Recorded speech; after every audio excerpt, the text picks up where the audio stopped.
Start by talking about Spurs, though, because I thought they were unrecognisable at Chelsea yesterday. I thought it was a very strange approach from Antonio Conte, bearing in mind they just played Chelsea twice in the Cup and got done both times. I just thought it was a really weird approach from him, especially after the way they'd finished the Leicester game. I thought everybody would be on a high. I thought they'd be really attacking and think, yeah, we can go and do this. And he's just he's done a Mourinho with them.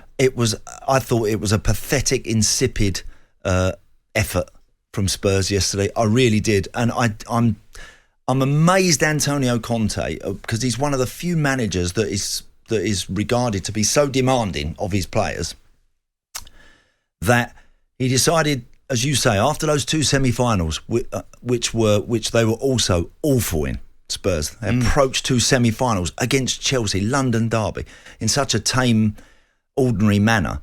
So on the back of those, you'd be thinking they'd be going there with a 2-week break coming. With literally a 2-week break coming. You'd have thought he'd go with everything he feasibly possibly had. Now, again, I was a little surprised to not see Kane, Bergwijn, Moura. And to not, and then you can go Højbjerg, Winks, Skip, or another one in there a little bit more resilient maybe, and just a little bit more defensive minded.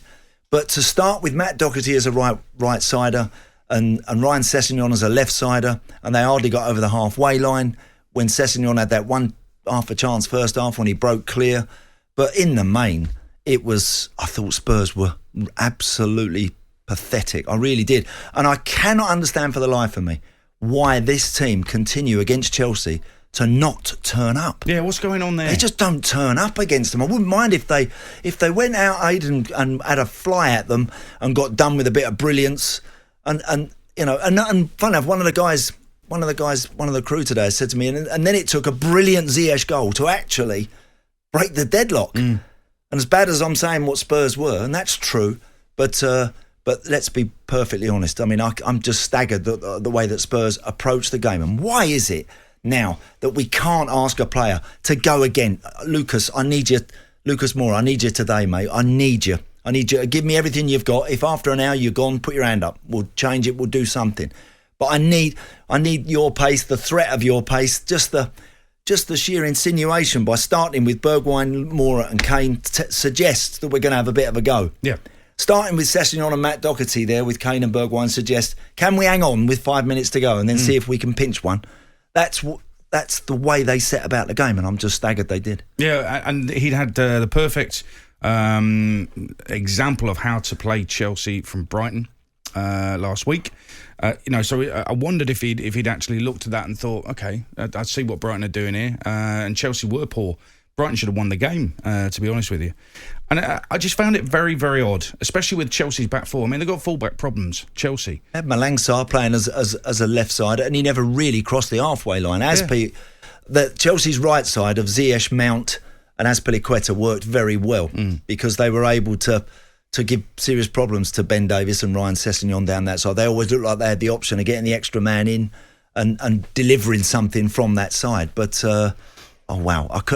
I'm staggered that Spurs approached that game yesterday in that sort of fashion. I don't care how tired you are and how tough it is.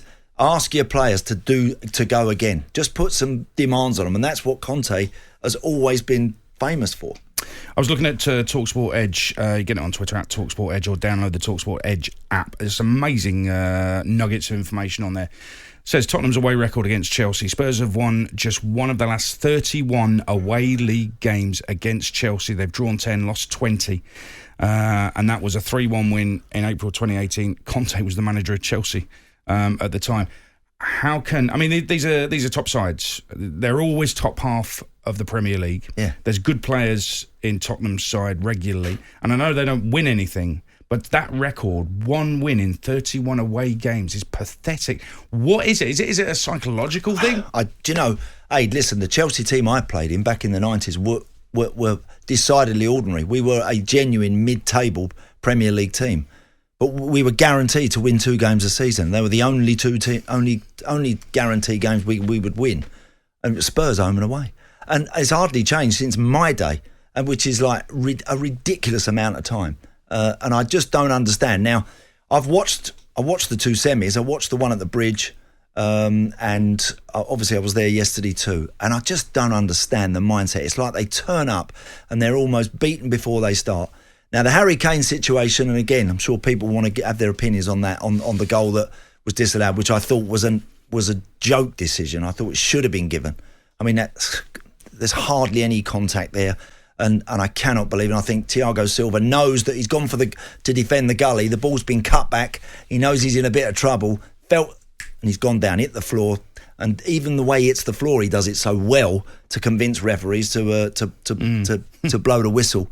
But had that have gone in, well, who knows? Might have been a different scenario. But I'm sorry, you can't keep on talking about who knows and ifs, buts and maybes, which is always the way it is when Spurs play against Chelsea. It's just ridiculous. It really is. It is. And it is a crucial week for Spurs. There's a week left of the transfer window. And what we want to know from Spurs fans is what exactly is needed. You've got an elite stadium, elite manager, and very few elite players. So what exactly, position-wise, what exactly do Chelsea need to bring in? 03717223344. It's Drive on talkSPORT with We Buy Any Car.